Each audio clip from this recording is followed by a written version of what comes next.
Good morning, this Pradeep from prudent broking services. Tuesday के दिन डाउ 0.2% ऊपर रहा। 6 दिन की लगातार गिरावट के बाद इसके लिए पहला पॉजिटिव दिन रहा।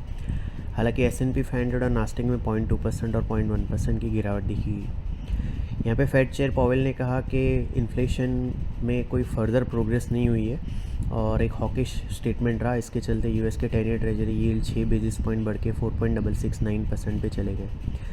डॉलर इंडेक्स भी 0.2% गिर के 0.2% बढ़ के 106.37 पे चला गया। कल के सेशन में यूएस इंडाइसिस में 0.1% से 1.2% की गिरावट देखी गई। S&P 500 और नास्टेक के लिए यह चौथा लगातार दिन रहा गिरावट का। कल यूएस के 10 year treasury yield 8 basis point गिर के 4.589% पे रहे। डॉलर इंडेक्स 0.4% गिर के 105.97 पे रहा। गोल्ड 0.9% गिर के $2360 पर आउंस पे रहा। क्रूड ऑयल में कल गिरावट देखी गई।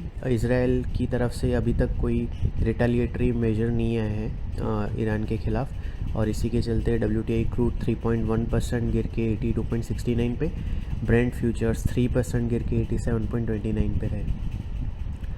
यूरोप में फुट्सी और कैग 0.4% और 0.6% बढ़े। डेक्स फ्लैट रहा। हमारे मार्केट में प्रीवियस ट्रेडिंग सेशन में दोनों मेन इंडाइसेस 0.6% गिरे। ये इनका तीसरा लगातार दिन रहा गिरावट का और दोनों ही 27 मार्च के बाद के लोएस्ट लेवल पे क्लोज़ हुए। सेंसेक्स 456 पॉइंट गिर के 72,943 पे, निफ्टी 124 पॉइंट्स गिर के 22,147 पे क्लोज़ हुआ। निफ्टी का mid cap index marginally negative में बंद हुआ। स्मॉल कैप इंडेक्स 0.3% ऊपर बंद रहा। निफ्टी का IT इंडेक्स सबसे ज़्यादा 2.6% गिरा। उसके बाद PSU बैंक इंडेक्स 1.3% नीचे रहा। मीडिया और ऑयल एंड गैस इंडेक्सेस सबसे ज़्यादा 1.6% और 0.6% बढ़े। FIs की कैश सेगमेंट में 4500 करोड़ की, इंडेक्स फ्यूचर में 3200 करोड़ की और स्टॉक फ्यूचर में 4400 करोड़ की नेट सेलिंग रही।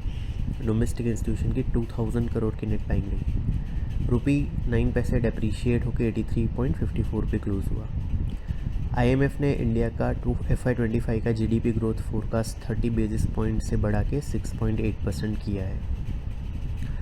आज हैंगसेंग 0.4% ऊपर है। निकाई और शंघाई थोड़े से नीचे हैं। गिफ्ट निफ्टी हमारे मार्केट के लिए करीबन 35 पॉइंट्स लोअर ओपनिंग सजेस्ट कर रहा है। ट्यूसडे को हमने बताया था कि 22,000 21,950 नेक्स्ट सपोर्ट एरिया है और 22,600 इमीडिएट रेजिस्टेंस है। निफ्टी ने 22,079 का लो बनाया, 22,147 पे क्लोज दिया।